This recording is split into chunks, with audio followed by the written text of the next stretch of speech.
Bayang-bayang perang besar kembali menghantui Timur Tengah. Belasan pesawat logistik Amerika dikerahkan. Kapal induk berlayar hingga jet tempur F-35 mendarat di Karibia. Israel disebut siap menggempur Iran, sementara Teheran berjanji melawan habis-habisan. Apakah ini awal dari perang baru atau sekedar unjuk kekuatan? Inilah hot topic terhangat terkait isu di nasional dan internasional yang berdampak signifikan terhadap kita semua. Amerika Serikat, Israel serang Iran lagi, jet tempur dan kapal induk merapat ke Timur Tengah.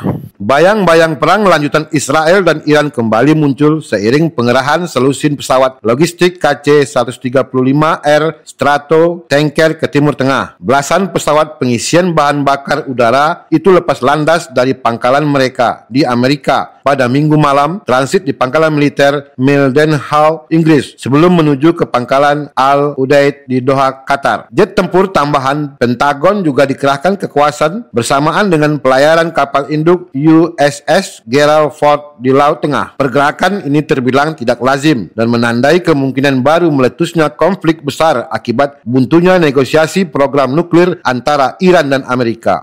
Presiden Donald Trump dan Menteri Pertahanan PT Hegseth bahkan telah mengumpulkan para pemimpin militer tertinggi di Quantico, Virginia. The Washington Post melaporkan pekan lalu ratusan jenderal dan laksamana Amerika menghadiri KTT tersebut. Stasiun televisi CNN mengutip seorang sumber di Kongres yang mengklaim Hegseth mungkin sedang mempersiapkan kampanye militer besar. Sebelum perang 12 hari Israel melawan Iran beberapa bulan lalu, negara-negara Eropa mendukung klaim Badan Energi Atom Internasional atau IAEA tentang ketidakpatuhan Iran. Kini Inggris, Prancis, dan Jerman kembali menjatuhkan sanksi terhadap Iran terkait program nuklirnya. Pergerakan militer di Karibia juga menarik perhatian. 8 kapal perang Angkatan Laut Amerika, pesawat pengintai, dan sebuah kapal selam serang nuklir berlayar di lepas pantai Venezuela. Jet tempur F-35 didaratkan di Puerto Rico dalam operasi militer besar berkedok perang melawan kartel narkoba. Serangan udara Amerika terhadap kapal-kapal di perairan Venezuela menewaskan sedikitnya 14 orang. Pentagon mengklaim kapal-kapal itu membawa teroris narkotika, sementara Presiden Venezuela Nicolas Maduro memperingatkan kemungkinan invasi untuk meruntuhkan rezim di Caracas. Amerika Serikat memandang Venezuela sebagai sekutu dekat Iran. Keduanya disebut memiliki pabrik drone bersama serta kehadiran militer Iran di Venezuela. Hubungan politik, ekonomi, dan keamanan Venezuela-Iran memang erat karena sama-sama melawan sanksi Amerika. Pada tahun 2022, Maduro bahkan mendeklarasikan Venezuela sebagai bagian dari poros perlawanan melawan Israel dan Amerika. Banyak pihak meyakini tujuan utama Amerika di Venezuela bukan hanya soal politik, melainkan juga menjarah minyak negara itu yang cadangannya sangat besar. Pertanyaannya, apakah pergerakan militer Amerika di Karibia dan Timur Tengah ini saling berkaitan? Apakah Israel dan Amerika sedang dalam misi menghancurkan Iran? Israel sejak lama mempersiapkan berbagai skenario untuk melemahkan Iran yang dianggap sebagai ancaman utama terhadap superioritasnya. Namun, pensiunan militer Pentagon Lawrence Wilkerson memperingatkan bahwa Iran bisa menghancurkan Israel jika kembali diserang. Ia khawatir Israel akan menggunakan senjata nuklirnya yang berisiko menimbulkan Holocaust regional. Iran dalam sikap terbarunya menolak bernegosiasi langsung dengan Amerika mengenai program nuklirnya. Pemimpin tertinggi Ayatollah Ali Khamenei menyebut perundingan dengan Washington sebagai jalan buntu. Ini bukan negosiasi, ini diktator. Ini adalah sebuah pemaksaan, katanya dalam pidato nasional. Menteri Luar Negeri Iran Abbas Araghchi juga telah bertemu dengan diplomat Jerman, Prancis, dan Inggris serta Kepala Kebijakan Luar Negeri Uni Eropa Kaja Kallas. Hasilnya E3, Inggris, Prancis, dan Jerman dan Uni Eropa memutuskan mendukung tekanan Washington terhadap Iran. Dalam pidatonya di Majelis Umum PBB, Presiden Donald Trump berjanji Iran tidak akan pernah memiliki senjata nuklir dan kembali menyebut Teheran sebagai sponsor teror nomor 1 di dunia. Hal itu terjadi hanya beberapa hari setelah Dewan Keamanan PBB menolak memperpanjang keringanan sanksi bagi Iran. Iran dituduh melanggar komitmen nuklirnya, termasuk membangun cadangan uranium lebih dari 40 kali lipat batasnya yang diizinkan. Berdasarkan kesepakatan nuklir 2015 JCPOA, Amerika di bawah Trump menarik diri secara sepihak pada tahun 2018 dan kembali memberlakukan sanksi. Pemerintahan Joe Biden kemudian melanjutkan kebijakan tekanan maksimum tersebut tersebut. Negara-negara Eropa menyatakan bersedia memperpanjang keringanan sanksi jika Iran mau bernegosiasi langsung dengan Amerika dan mengizinkan akses inspektur PBB mengakses fasilitas nuklirnya. Namun Iran berulang kali menegaskan tidak mengembangkan senjata nuklir, melainkan energi nuklir damai. Ketegangan meningkat pada Juni 2025 ketika Israel melancarkan perangan 12 hari terhadap Iran. Pasukan udara Israel dan Amerika menyerang beberapa fasilitas nuklir Iran. Serangan itu terjadi sehari setelah Dewan Pengawas Nuklir PBB menyatakan Iran tidak menghormati kebijakan internasional. Sementara itu, Rusia dan Iran pekan lalu menandatangani kerjasama pembangunan 4 unit pembangkit listrik tenaga nuklir generasi ketiga senilai $25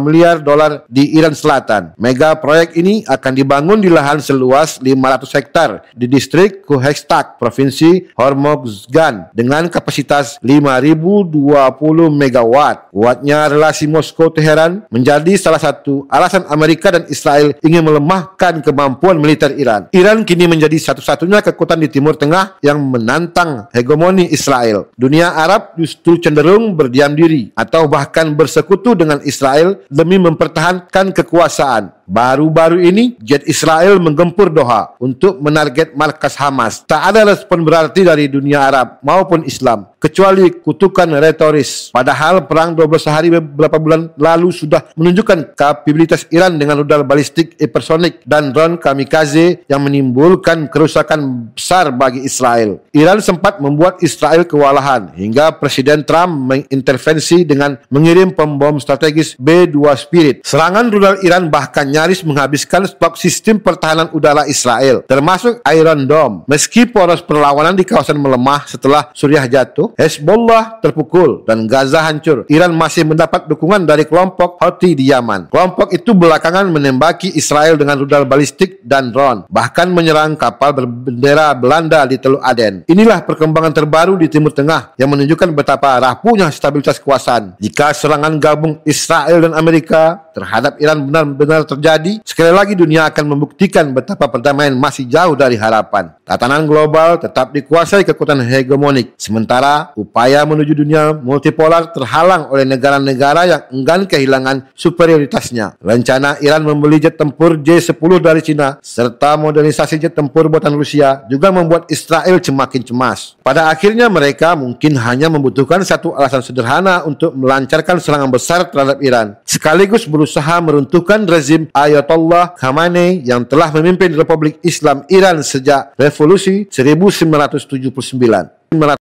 Download Tribun X sekarang, menghadirkan lokal menjadi Indonesia.